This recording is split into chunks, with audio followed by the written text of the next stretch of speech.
I just saw that there's quite a gap in skills development. Yeah. And not everyone's going to get into university. And the guys that aren't getting into university, what are they doing? Those first couple months were quite hectic. I moved back in with my parents. If I want my staff to perform, I need to build good relationships with them.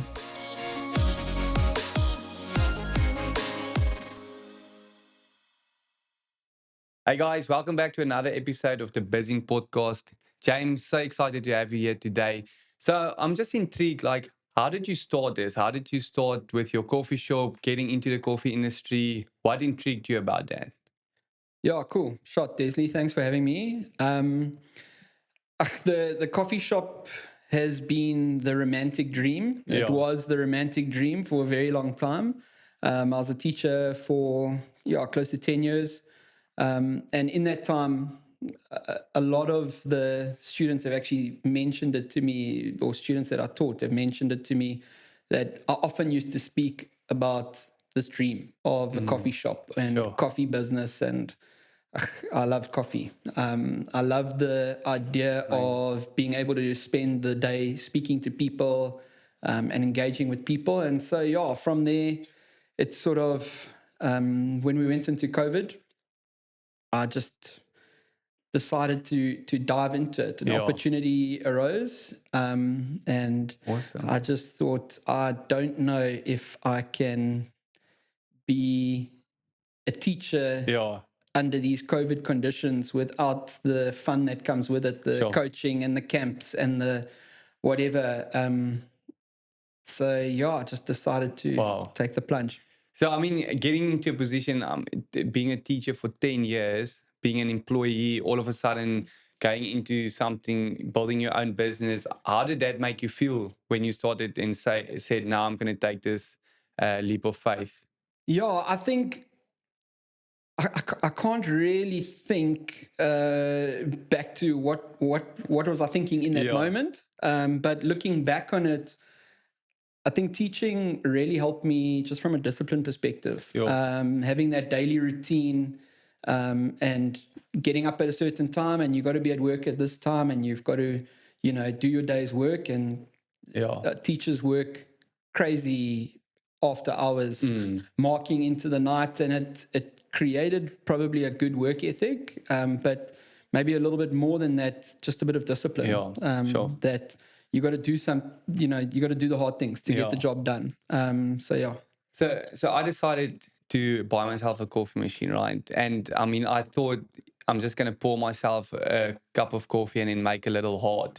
But obviously it's not as simple, right? Because I'm still struggling to get that right. So starting your own shop, I mean, you don't immediately know how the coffee industry works, which beans are good to have. How did you get to a point where you started knowing beans? How did you get to that point where you are now? Yeah, I think when I first started it, I thought I was coffee professional, and I very quickly realized I'm not. But I was just really blessed that I started at a time where so many businesses had closed down during COVID, specifically in the hospitality industry. Yes.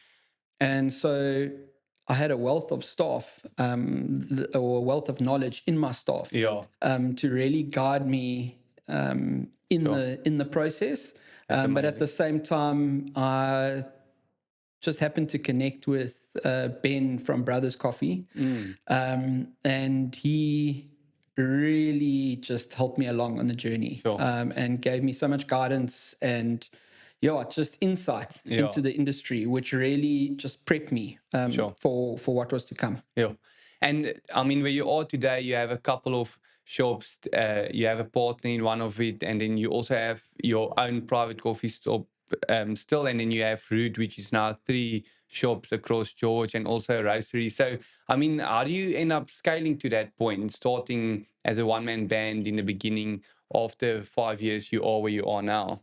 Yeah, I think looking back 5 years ago, like I said, I was really blessed that so many shops had closed down. But we started the shop from scratch. And so we started with only one staff member and myself, and that quickly went to 2, and that went to 3. And 4 years down the line, we were sitting with the 11 staff, Wow. but we were able to grow organically. Yeah. Amazing. And that helped us just to be able to manage our cash flow, for instance. And expanding to a second outlet, we were just able to spread our resources effectively. Sure. And so it was, I don't know if I necessarily had a strategy, Yeah. but it was just this organic growth, a lot of support from the community around us.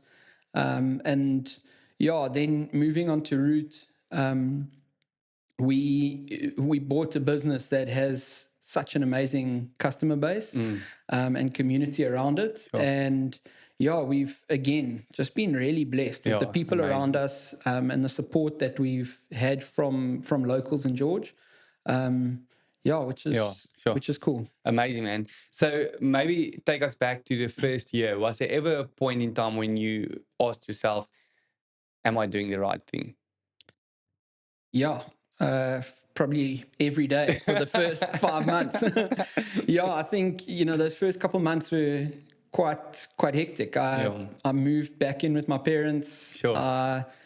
Yeah, at the age of whatever I was, 32, Yeah, living with my parents. I didn't take a salary for a couple months. It was quite tough, but it was so exciting to be doing something for myself, yeah, and knowing that every bit of effort that I put in, I'm seeing results. yeah, sure. And that was really cool. So yeah, I think those first couple months, I think I had like 4 or 5 off days in 6 months. Sure. It was really, really tough. But yeah, thereafter it just started getting a little bit easier and a little bit That's amazing. easier. And to see those results, there's so much satisfaction that comes with Yeah. that your blood, sweat, and tears, you're actually seeing something tangible, which is cool. Definitely. And it's amazing how much we learn about ourselves as entrepreneurs, especially in that beginning years, Yeah. understanding who you are as a person and how the business actually starts shaping you as well. So, I mean, going into it, you said you didn't really start with a strategy, but there was a vision, right? Yeah. So, do you feel that where you are today, 5 years later, that the vision has changed from where it was when you started in 2020? Yeah, I think it probably has sort of, let's just say, maybe blossomed a bit. When I first started, I knew that I love people, and I love developing people. Yeah, So amazing. I think at the outset, the goal was, okay, I want to make money and, have a community around me and grow people. But coming from an education space, and specifically the kids that I was teaching, I just saw that there's quite a gap in skills development, Yeah. and not everyone's going to get into university. Exactly. And the guys that aren't getting into university, what are they doing? How are they going about things? And a lot of people finish school and they just don't know what to do. Yeah. And yeah, just seeing the hospitality space operate, and specifically the baristas, there's potential to make Yeah. really good money as a barista. And just encouraging people to come and get some Yeah. training. Sure. And that's what we're doing now at Root. And Amazing. we sort of looking to bring in people who are unemployed and struggling to get into the job market, giving them training, like a month's worth of training, Sure. and then looking to push them into some of our wholesale partners, Amazing. guys that might be needing baristas, because it's a good job opportunity. I think Yes. there's good money to be made, but there's also so many good skills to Exactly. be learned. Sure. So That's yeah. amazing, man. And so, I mean, since 2020 now, in between you got married, got a child now, how did that change you as a business owner and the way you do business? Yeah, I think I very quickly realized what my priorities are. Sure. And, being single and running your own business, if it's 12 hours, you work 12 hours. Yeah. And if it's 16 hours, you work 16 hours. And you do it because Yeah. you're looking out for yourself. And now having a family, I still need to put in the time and effort at work. and I need to provide for my family, but at Yes, the same time, I really want to spend time with my family. exactly. So there's quite a playoff, Yes. and where what do we sacrifice? So yeah, I think the priorities have shifted in that I want to spend time with my daughter, I want to spend time with my wife, but I also need to provide for them. So um, yeah, I don't think I've worked it out yet, Yeah. but So how often does your wife ask you to make a cup of coffee? yeah, every morning I make her some coffee. The But perks yeah, of being married to you. that's it. No, but Sabrina's got very good at making coffee as Yeah, well. So okay. she follows the recipes now, Nice. and she knows the ratios that we need to use. So Yeah, yeah, it's good. awesome, man. So maybe just share with us two or three pivotal moments that shaped you in life to where you are today. Sure. Yeah, I think coming out of university, and not really knowing what to do.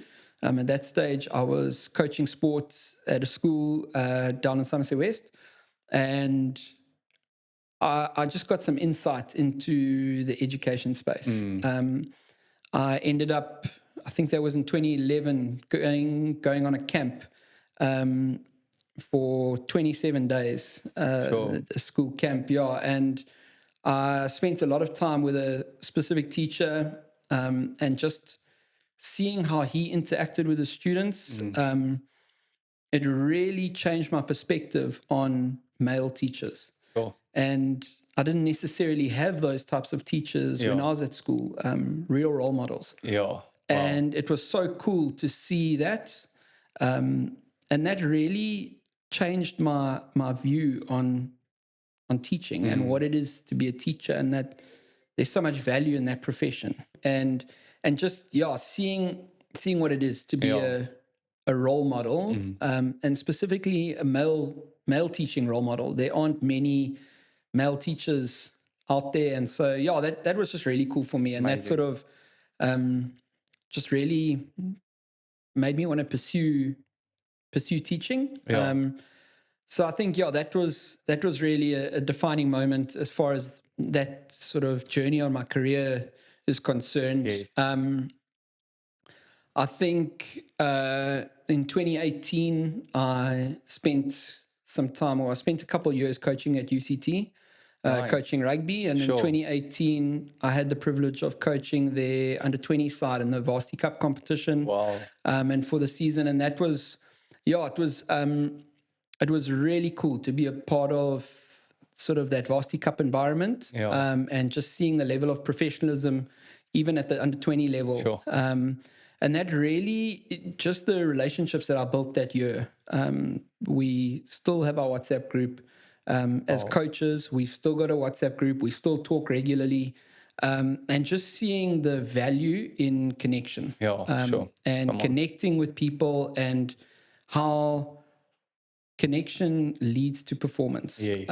Good connections, good relationships. We see the output Mm, in the performance on the field sure. in a sporting sector, but I think also that's carried through for me in business. Yeah. If I want my staff to perform, I need to build good relationships with them. Mm, And sometimes as a boss, that can be difficult.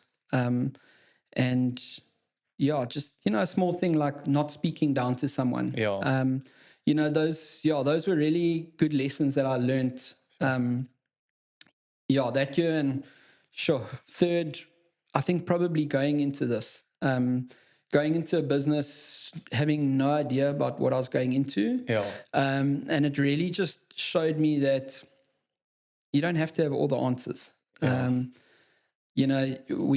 We often scared to take risk, Exactly. especially when you've got responsibilities, when you've got a family. But sometimes just being willing to work really hard, Sure.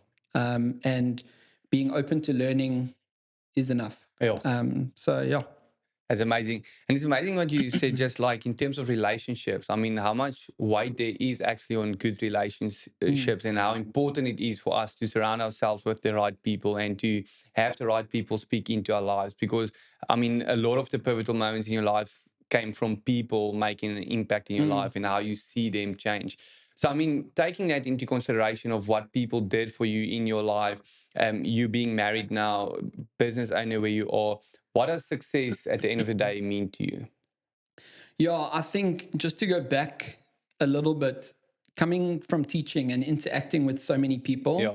um, I learned quite early on that you're not going to get on with everyone. Yes. Number one, but number two, I've got it wrong a lot. Mm. And so it was great to be able to learn Yes. how much value Sure. that relationship means, Yeah. and yeah, like I say, we've made a lot of mistakes in that, but coming now to 2025, I think success for me is a happy family environment, Mm. which again is built on relationship. And from a workspace, if I've got employees that are thriving in the workspace, obviously as business owners, we want to make money. Mm. But I think for me, there's as much importance placed on having happy staff. Yes. And if I've got staff that are growing in the workspace, Mm. and if they're leaving, that's good too, as long as they're moving on to something better. Exactly. So, yeah, I think Sure. that's probably what success is for Yeah. me. Yeah. Amazing. James, thank you so much for being here. I'm looking forward to our next one. Thanks for joining another one, guys.